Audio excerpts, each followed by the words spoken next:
Jadwal pemeriksaan ya, saya sudah ikuti dengan patuh ya. Ada 79 pertanyaan, tapi satu pertanyaan ada A, B, C, D, E, F, G hanya. Jadi cukup banyak ya. Tadi saya tidak terhitung karena 79 pertanyaan dan saya jawab yang nomor satu tuh begini. Jadi saya punya jawaban dengan syarat. Saya akan menjawab pertanyaan yang disampaikan dengan syarat ijazah asli atau ijazah dari Joko Widodo ada di meja ini. Nah ternyata ada sebuah jawaban yang bikin saya surprise karena ternyata kata pemeriksa saya itu sampaikan bahwa ijazah itu sudah tidak ada lagi di Polda Metro Jaya dan itu tidak pernah disampaikan kan kepada khalayak, kita semua tidak tahu. Dan posisi dari ijazah itu sekarang ada di Mabes. Ada di Mabes dan sedang atau sudah dilakukan uji forensik, lab forensik gitu. Nah, tentu saja saya langsung tanya, loh, kok tidak ada pengumuman apapun di media massa dan kemudian juga tidak ada rilis dari Polda Metro Jaya bahwa ijazah itu sudah tidak ada di sini, sebab dan sudah dibawa ke Mabes. Harusnya kan secara transparan PMJ Polda Metro Jaya harus sampaikan dong bahwa si ijazah itu sudah tidak ada di sini. Nah, kalau memang demikian, ya tidak ada relevansinya untuk bertanya kepada kita. Karena katakanlah pasal-pasal yang dituduhkan kepada kami sebagai terlapor itu pasal-pasal yang semuanya itu berrelevan dengan kehadiran dari ijazah ini. Kalau ijazah ini tidak hadir, ya untuk apa saya jawab?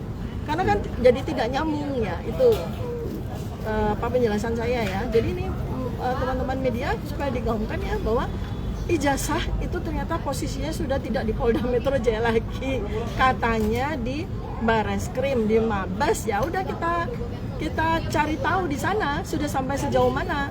Dok, berarti dari 79 pertanyaan itu berapa pertanyaan yang dijawab oleh Dr. Tifa? Ya sebetulnya intinya semua saya jawab.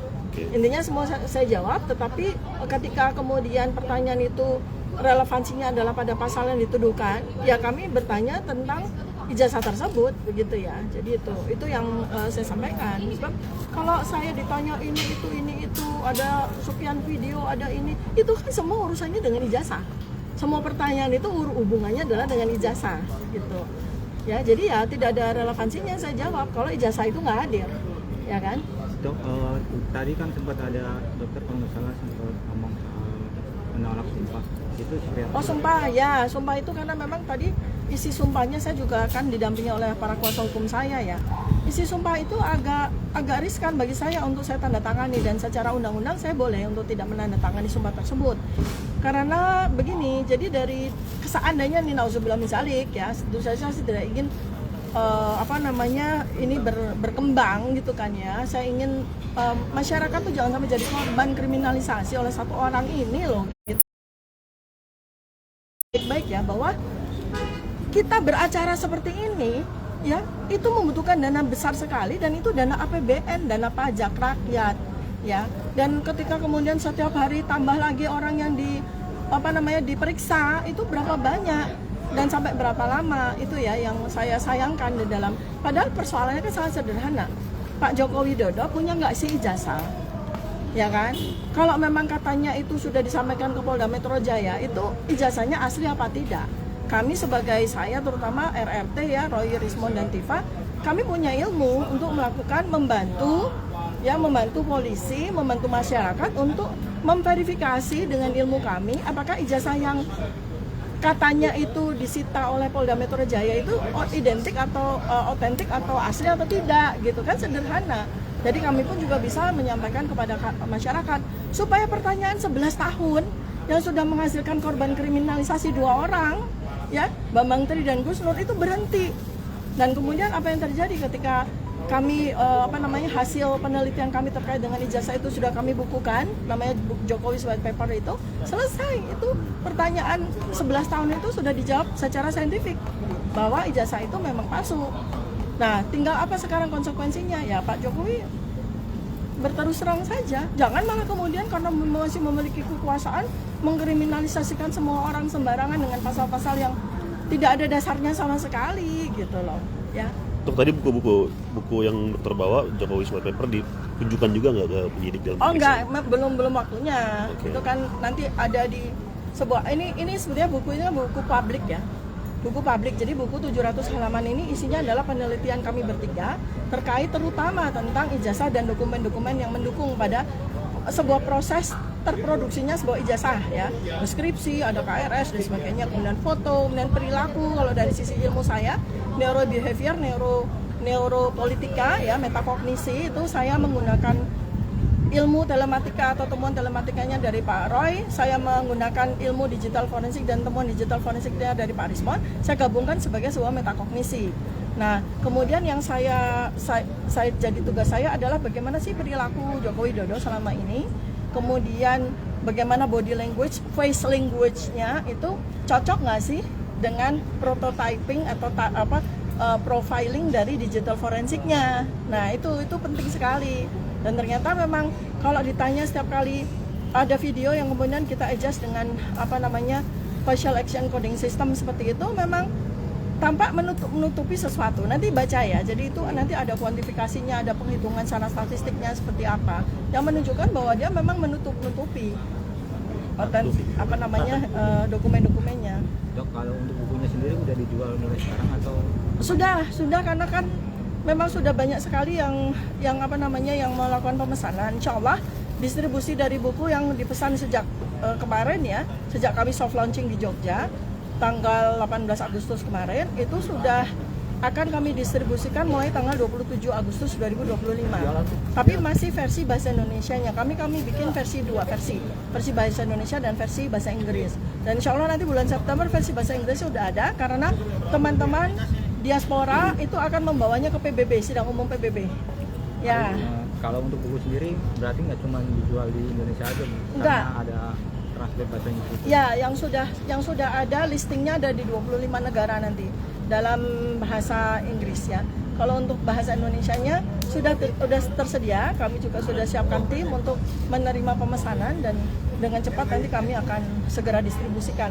Karena buku ini isinya adalah penelitian kami yang membuat masyarakat itu cerdas, dan setiap orang yang memiliki buku ini akan bisa melakukan verifikasi terhadap dokumen-dokumen. Jadi ilmu ini kami sebarkan supaya jangan cuma kami bertiga yang punya ilmu ini, tapi seluruh masyarakat Indonesia juga bisa melakukan verifikasi. Supaya apa? Supaya tidak terjadi presiden berikutnya. Supaya tidak terjadi ada orang yang pengen jadi presiden, pengen jadi gubernur, pengen jadi wali kota,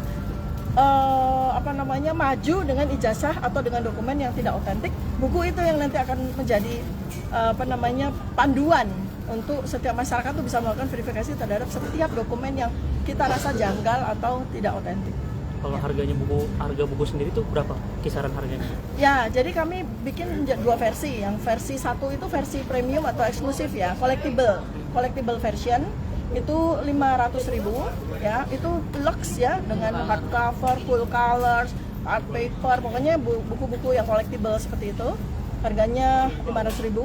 Kemudian untuk yang versi standar atau versi ekonomis supaya bisa dinikmati atau bisa dimiliki oleh masyarakat semuanya, semua lapisan, itu 250.000. Jadi memang tidak standar lah seperti buku pada umumnya dan tidak full color ya, black and white. Tapi ilmunya sama, halamannya juga sama. Tidak ada kurangnya. Materialnya saja yang beda ya, seperti itu. Dari kertasnya. Dok, dari 25 negara itu 5 negara besar yang mana yang disasar sih, Dok, untuk penjualannya? Kalau 5, Iya. 5 yang jelas itu kan kami sendiri juga dari 25 negara itu pendukung kami ya, terutama para diaspora, para eksekutif, kemudian pembelajar juga, kemudian diaspora yang ada di 25 negara, ada di 5 benua itu kan memang menjadi co-partner kami ya. Dalam soal ijazah mereka tuh sangat menyayangkan lah gitu ya, ijazah ini membawa korban lagi gitu loh. Karena sudah ada 2 korban dikriminalisasi, masih belum cukup juga nih Pak Joko Widodo nih, maka mereka bergerak untuk melakukan advokasi kepada badan-badan internasional seperti Human Rights Watch, Amnesty International, bahkan UN sendiri ya. Kemudian kita akan bergerak ke OCCRP ya. Kita akan bergerak ke OCCRP, teman-teman diaspora di Den Haag di Belanda sudah bergerak untuk melaporkan tindak korupsi yang waktu itu sudah dilakukan penelitian oleh OCCRP. Jadi ya, bulan Desember 2024 ya, ini kita tindak lanjuti. Jadi ini kan inline ya. Kalau seseorang itu berani untuk melakukan kebohongan ijazah, pasti ditunjukkan berani untuk melakukan kebohongan dalam hal-hal yang bersifat kebijakan. Dan itu kan sudah dilakukan identifikasi oleh OCCRP ya. Nah, jadi ini adalah sebetulnya karya kami atau apa yang kami lakukan ini membantu pemerintah sekarang. Supaya pemerintah sekarang yang umurnya baru 10 bulan menuju 11 bulan ini tidak lagi menjadi sebuah pemerintah yang sama, yang penuh dengan korupsi, yang penuh dengan kebohongan, ya, penuh dengan janji-janji palsu dan menghasilkan hutang luar biasa, ya, yang sekarang ini kita terima akibatnya, gitu ya. Supaya Presiden Prabowo Subianto itu bisa mengendalikan atau bisa mengelola pemerintahannya itu secara good governance, ya. Bagaimana pemerintah bisa good governance kalau pejabatnya jujur, adil, benar, kan itu. Tapi kalau pejabatnya bohong, pejabatnya suka nipu, yang ada terjadi yang seperti yang ada sekarang. 5 negaranya barusan OTT, wah. Iya. 5 negara apa aja dok? Jadi Amerika, Kanada, Inggris, Belanda, dan Australia, yang 5 negara besar yang menjadi counterpart kami ya di 25 negara itu. Siap. Oke. Ya, makasih. Baik, sama-sama. ya.